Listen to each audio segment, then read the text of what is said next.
क्या आपने कभी सोचा है कि अगर हम किसी दूसरे ग्रह पर चले जाएं, तो वहां का नजारा कैसा होगा? एक ऐसी जगह जहां जमीन के नीचे से उबलता हुआ पानी निकलता है, जहां के समुंदर का किनारा बिल्कुल काले रंग का है और रात के अंधेरे में आसमान हरे रंग की जादुई रोशनी से चमक उठता है। ये कोई साइंस फिक्शन फिल्म नहीं है, ये हमारी धरती पर ही मौजूद एक अनोखी दुनिया है जिसे हम आइसलैंड के नाम से जानते हैं। The land of fire and ice, जहां बर्फ और आग एक साथ रहते हैं।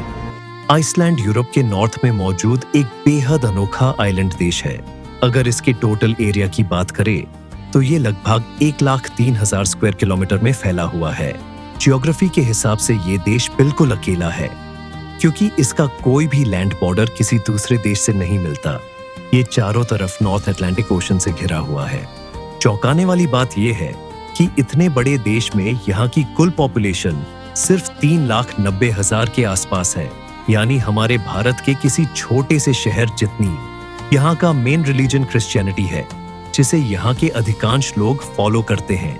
अगर भाषा की बात करें तो यहाँ की ऑफिशियल लैंग्वेज आइसलैंडिक है, जो हजारों साल पुरानी है।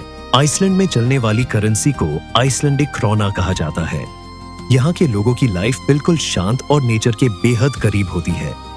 यह दुनिया के सबसे सेफ देशों में से एक है, जहाँ क्राइम रेट लगभग 0% है। यहाँ तक कि यहाँ की पुलिस के पास हथियार तक नहीं होते। यहाँ के लोग नेचर की बहुत इज्जत करते हैं और उनका रहन सहन बेहद सिंपल और डिसिप्लिन्ड होता है। अगर आप भारत से आइसलैंड जाना चाहते हैं तो यहाँ के लिए कोई डायरेक्ट फ्लाइट नहीं है। आपको दिल्ली या मुंबई से लंदन, पेरिस या फ्रैंकफर्ट होते हुए आइसलैंड के केफ्लाविक इंटरनेशनल एयरपोर्ट पहुंचना होगा। वीजा की बात करें तो आइसलैंड जाने के लिए आपको शेंगेन वीजा की जरूरत होती है, जिसे आप VFS ग्लोबल के जरिए अप्लाई कर सकते हैं। इसके लिए आपके पास स्ट्रॉन्ग बैंक बैलेंस और वैलिड डॉक्यूमेंट्स होना जरूरी है। आइसलैंड एक ठंडा देश है, इसलिए यहाँ घूमने का सबसे बेस्ट टाइम जून से अगस्त का होता है, जब यहाँ सुहाना मौसम होता है और दिन लंबे होते हैं।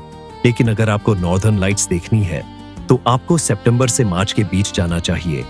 वहां रुकने के लिए कैपिटल सिटी रिक्याविक में आपको अच्छे होटल्स, हॉस्टल्स और गेस्ट हाउसेस आराम से मिल जाएंगे। अगर आप बजट ट्रैवल कर रहे हैं तो हॉस्टल्स और होम स्टेज सबसे बेस्ट ऑप्शन है। आइए अब चलते हैं आइसलैंड की उन 5 सबसे अनोखी जगहों पर जो आपको किसी दूसरे प्लेनेट का एहसास करवाएंगी। रेनिसवजारा ब्लैक सैंड बीच, यह दुनिया का सबसे अनोखा समुंदर का किनारा है, जहां की मिट्टी और पत्थर बिल्कुल गीले और काले रंग के हैं।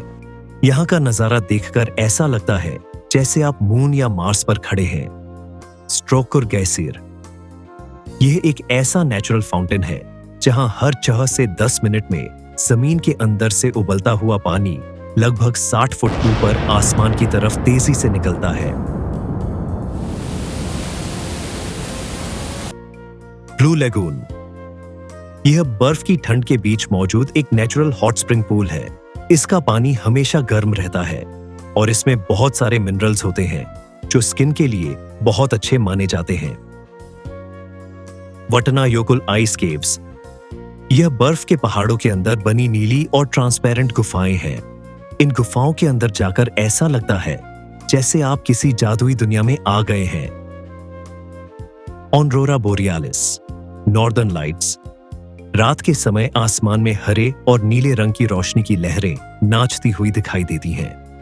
यह एक ऐसा नजारा है जिसे देखकर आप अपनी आंखों पर यकीन नहीं कर पाएंगे। आइसलैंड दुनिया के सबसे महंगे देशों में गिना जाता है। अगर आप 7 डेज के लिए यहाँ घूमने का प्लान बनाते हैं तो फ्लाइट टिकट्स, वीजा, हॉस्टल्स, खाना पीना और लोकल ट्रैवल को मिलाकर एक आम इंसान का टोटल बजट लगभग 2 लाख से 2.5 लाख रुपए पर पर्सन आएगा। आइसलैंड सिर्फ एक घूमने की जगह नहीं है, बल्कि यह इस धरती का वो हिस्सा है जो हमें सिखाता है कि कुदरत कितनी ताकतवर और जादुई हो सकती है। जब आप यहाँ की शांति और इन खूबसूरत नजारों को देखते हैं तो समझ आता है कि इस भाग दौड़ भरी जिंदगी से दूर सुकून असलियत में कहाँ है। तो दोस्तों, कैसा लगा आपको आइसलैंड का यह अनोखा सफर? मुझे कमेंट में जरूर बताइए। अगर वीडियो पसंद आई हो तो चैनल को सब्सक्राइब और वीडियो को लाइक करना ना भूलें। मिलते हैं अगले एक और अनोखे सफर में। तब तक के लिए अलविदा।